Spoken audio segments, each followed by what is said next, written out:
L'essentiel de l'actualité de cette journée de ce mercredi 10 septembre 2025, toujours dans les conditions du direct à 19h16 pour ceux qui nous suivent en ce mercredi 10 septembre. On va commencer l'actualité bien entendu avec la mobilisation citoyenne organisée partout sur le territoire. C'était donc la journée Bloquons tout, départ du cortège de Chambéry, un millier de manifestants du côté d'Annecy. Donc une mobilisation qui a été également suivie dans nos pays de Savoie. On nous signale également qu'une centaine de personnes ont également manifesté ce midi du côté de la mairie d'Annecy en Haute-Savoie. Ensuite, ils ont parcouru les rues d'Annecy, ont pas mal bloqué d'accès de ronds-points à travers la ville d'Annecy et également aussi en Savoie à Chambéry où ils ont également bloqué la VRU de Chambéry, mais qui a été vite dispersée par les forces de l'ordre. Également aussi les manifestants qui étaient également présents dans les commerces, notamment du côté du centre commercial Champ Nord à Chambéry en Savoie. Une centaine de personnes qui ont bloqué les accès au centre commercial de Champ Nord. Également donc des manifestants bloquons tout, bloquent donc ces accès aujourd'hui, notamment du côté de la grande surface Carrefour Champ Nord qui est également bloqué donc en cette journée de ce mercredi. Et donc ils expriment leur ras-le-bol sur la situation politique et économique actuelle du pays. Parlons justement de politique avec, vous le savez, vous avez pu voir hier soir, c'est Sébastien Lecornu qui est donc nommé Premier ministre, qui a donc succédé à François Bayrou. La passation de pouvoir a eu lieu ce midi, donc une passation de pouvoir donc après que François Bayrou avait remis sa démission la veille.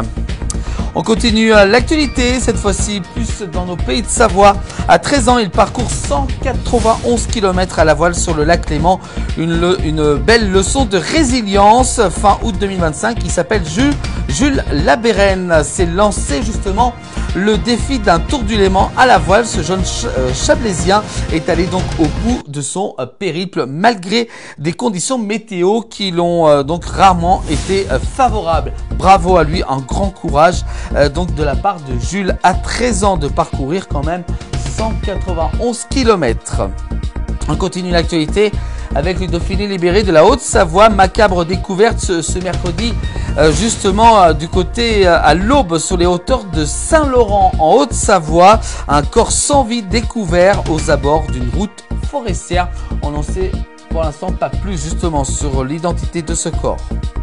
Au niveau de la circulation également, en Haute-Savoie, un corps sans vie retrouvé près d'une route forestière. Voilà, on peut voir également que le messager genevois également qui en parle. C'est pas très loin de la rue de Saint-Sixte. Voilà, pour le moment, aucune information sur l'identité de la victime n'a été communiquée par les autorités. On continue l'actualité, peut-être vous avez peut-être entendu parler du côté du lac d'Annecy. Une nouvelle arme en préparation pour lutter contre les résidences secondaires. Selon nos confrères de l'Essor Savoyard, plusieurs communes donc envisagent de mettre en place un nouveau zonage interdisant la construction de résidences secondaires. Affaire à suivre. On en reparlera bien entendu dès qu'on aura un peu plus d'informations par rapport à cette arme. Et puis enfin, on termine l'actualité justement avec les municipales 2026 qui auront lieu en mars prochain. Il est trop tôt pour se prononcer donc pour l'instant, mais à Fillinges, le maire Bruno Forel est a priori candidat à quelques mois des élections donc pour municipales. Bruno Forel, donc le maire de Fillinges, souhaite se représenter même s'il n'y a pas encore fait de déclaration en ce sens. Voilà pour l'actualité de cette journée de ce mercredi 10 septembre 2025. Toute l'actualité est à retrouver tous les soirs dans le 19h. Également aussi, pour monsieur revoir toutes les infos en replay sur l'ensemble des plateformes de la place du village.